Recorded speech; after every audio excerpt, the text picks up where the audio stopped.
Oui, Éliane Assassi qui est également membre du comité de suivi de l'état d'urgence. Alors on se rappelle, hein, Éliane Assassi, la prolongation de l'état d'urgence avait été adoptée à l'unanimité au Sénat. Il n'y avait eu que quelques voix communistes pour s'abstenir en raison notamment de craintes sur les libertés publiques. Est-ce que pour vous ces craintes sont aujourd'hui fondées? Oui, oui, oui, elles le sont pour une bonne part, puisqu'on a pu se rendre compte, notamment dans le cadre de la COP 21, qu'il y a eu des assignations à résidence de militants porteurs d'une certaine idée de l'écologie donc, qui ont été assignés en résidence. Donc on voit bien que ce que contient le texte qui prévoit la possibilité de perquisitionner ou d'assigner en résidence des personnes dès lors que l'ordre public est menacé, voilà, ce n'est pas du terrorisme. On ne peut pas quand même Pour vous, ce n'est considérer... donc pas légitime, hein, ces assignations à Ce n'est résidence? tout à fait pas légitime et moi je soutiens complètement ce militant écologiste qui a déposé une QPC, et QPC dont on... Question prioritaire de Voilà, constitutionnalité devant le Conseil voilà. constitutionnel Donc on qui devrait doit avoir la trancher dans quelques jours. d'ici quelques temps. Oui, mais est-ce que vous ne pensez pas que l'état d'urgence doit veiller de façon plus générale au maintien de l'ordre public, qui ne doit pas être seulement concentré sur la lutte contre le terrorisme? C'est en tout cas l'avis de Bernard Cazeneuve, c'est lui ce qu'il défend Oui, dans mais moi je ne ces... partage pas du tout cette idée.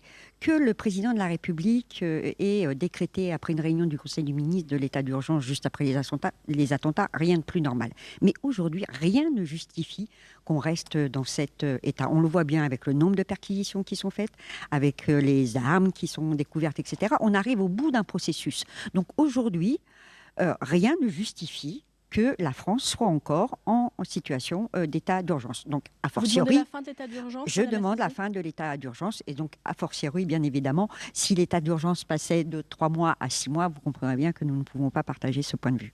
Alors ce matin, le président de la commission des lois, Philippe Bas, a présenté une proposition de loi pour améliorer la lutte contre le terrorisme. Il souhaite se concentrer dans cette proposition de loi sur le renforcement des pouvoirs de l'autorité judiciaire. C'est ce qu'a demandé le procureur de la République, François Molins. Est-ce que ça vous paraît légitime, Non, vous mais qui l'avez également auditionné? que le pouvoir judiciaire soit renforcé, je n'ai strictement rien à dire de ce point de vue-là. Ce qui m'étonne, c'est que j'apprends aujourd'hui donc que le président de la commission des lois ait déposé en son nom propre une proposition sur ce texte, alors même que nous avons reçu le projet de texte sur la révision constitutionnelle, alors qu'il est membre du comité de suivi qui a été mis en place ici au Sénat sur l'état d'urgence, alors qu'il participe à toutes les réunions à Matignon et Place Beauvau.